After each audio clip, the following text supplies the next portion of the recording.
s'est passé dans les installations de l'entreprise, la compagnie minière de Moussonoï est extrêmement grave, surtout lorsque le représentant de l'entreprise pousse les militaires à commettre des infractions. Nous avons appris aussi cet événement qui s'est produit au sein des installations de l'entreprise Comus. Nous avons décrié ce genre de comportement.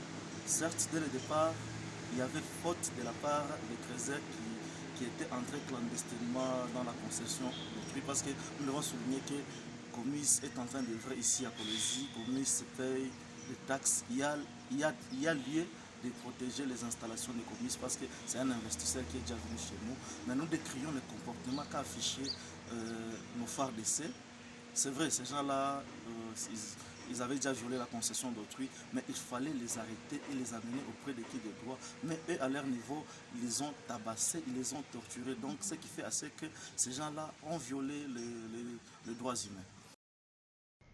Les forces armées de la République démocratique du Congo portent à la connaissance de l'opinion tant nationale qu'internationale qu'elles condamnent avec véhémence les comportements pour le moins inadmissibles et intolérables affichés par deux exploitants chinois à l'endroit de nos compatriotes.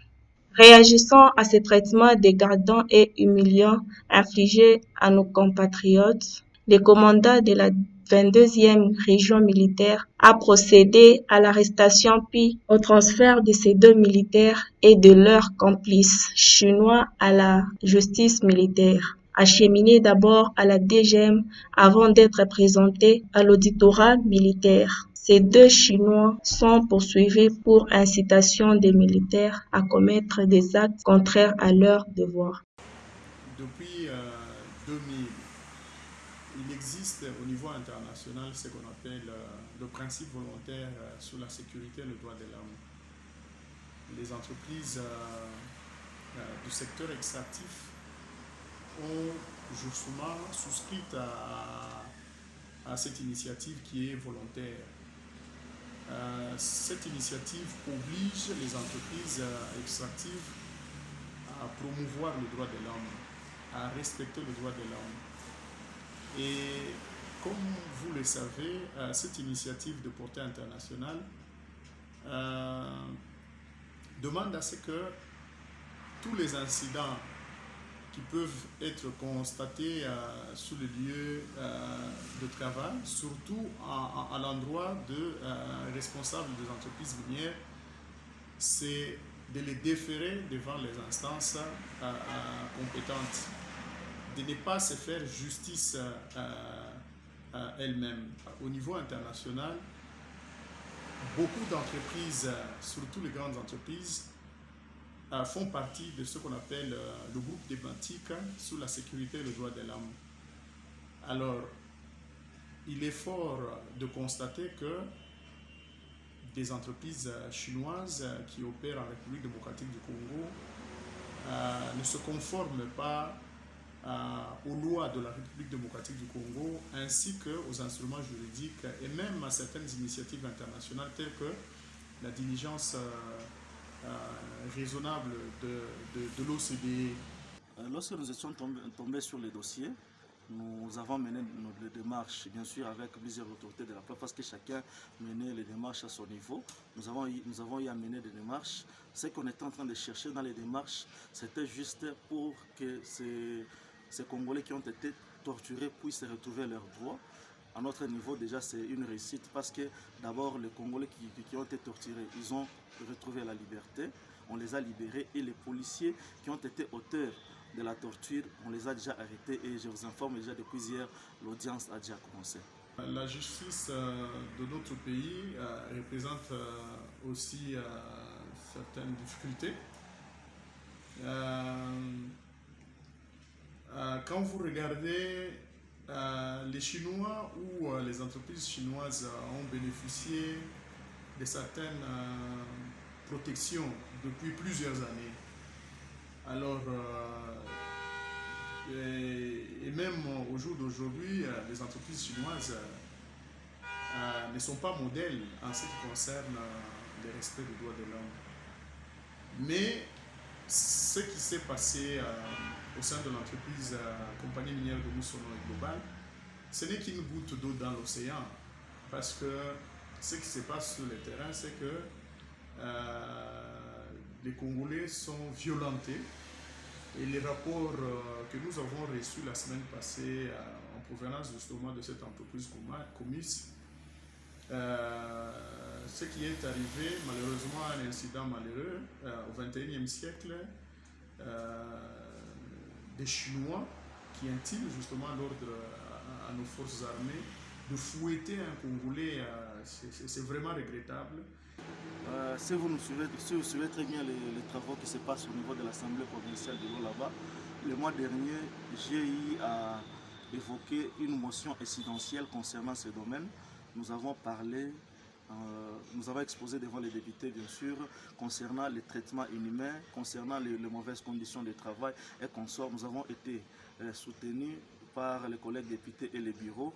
Ne vous en faites pas, d'ici quelques semaines, avec la bénédiction du président de l'Assemblée provinciale, Louis Kamounitumbo, et du gouvernement provincial dirigé demain de mettre par le gouverneur Aïe Fimasuka Saini, ils vont mettre sur pied une commission mixte qui va descendre sur terrain pour s'enquérir de la situation. Au niveau de la chambre de mines chinoise, il existe ce qu'on appelle les directives pour les entreprises chinoises qui opèrent au-delà de la Chine.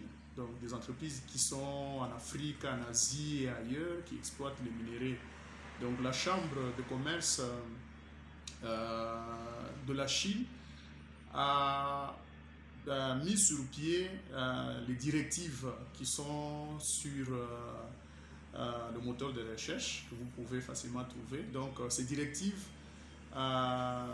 obligent les entreprises chinoises à se comporter comme il se doit sur le terrain, c'est-à-dire à promouvoir les valeurs éthiques, à respecter les droits humains. Et malheureusement sur le terrain, ce n'est pas la première fois, je n'ai cessé de le répéter. Presque toutes les entreprises, nous avons eu à documenter beaucoup de cas depuis 2016 ici à Codexi. Beaucoup d'entreprises chinoises ne respectent pas la diligence raisonnable de l'OCDE. Les actes que commettent les Chinois sur le terrain, dans toutes les entreprises chinoises qui opèrent dans la province du Lualaba, sont horribles. Moi, j'ai reçu des rapports qui vont jusqu'à des actes intimes où les Chinois utilisent par exemple des instruments pour neutraliser certaines parties intimes de tous les artisanaux miniers qui accèdent frauduleusement dans leurs concessions.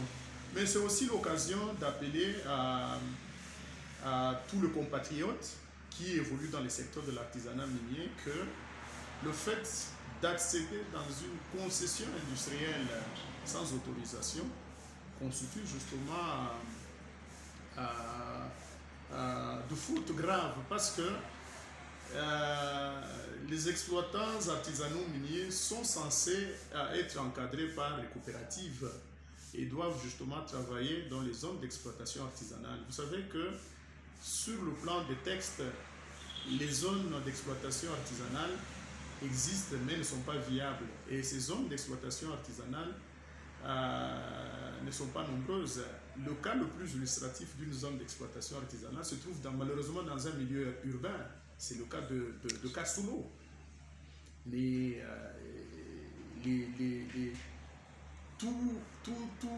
Tout ce qu'on appelle les zones d'exploitation artisanale, c'est pratiquement des sites appartenant aux industriels. Et les artisanaux travaillent pratiquement. Et il y en a d'autres qui s'introduisent malheureusement dans les sites des industriels. Et tous ces produits, malheureusement, alimentent le commerce international de minerais. Malheureusement. Laissez-moi vous affirmer que je connais très bien le ministre provincial des Mines. Il est en train de travailler là-dessus. C'est parmi les leitmotivs de ce qu'il est en train de faire, ou soit c'est parmi les priorités pour être précis dans son mandat. Il veut à tout prix donner les EA. Maintenant, il ne veut pas donner les EA n'importe où. Ils sont en train de faire l'expertise. Ils veulent donner les EA de qualité au Crésaire pour pallier à ces problèmes. Donc, je demanderai au Lualabé de faire confiance au ministre provincial des Mines et au gouvernement parce que le dossier est déjà sur la table. Il y a déjà des avancées significatives. D'ici peu, il y aura les EA qui seront disponibles pour le Lualabé.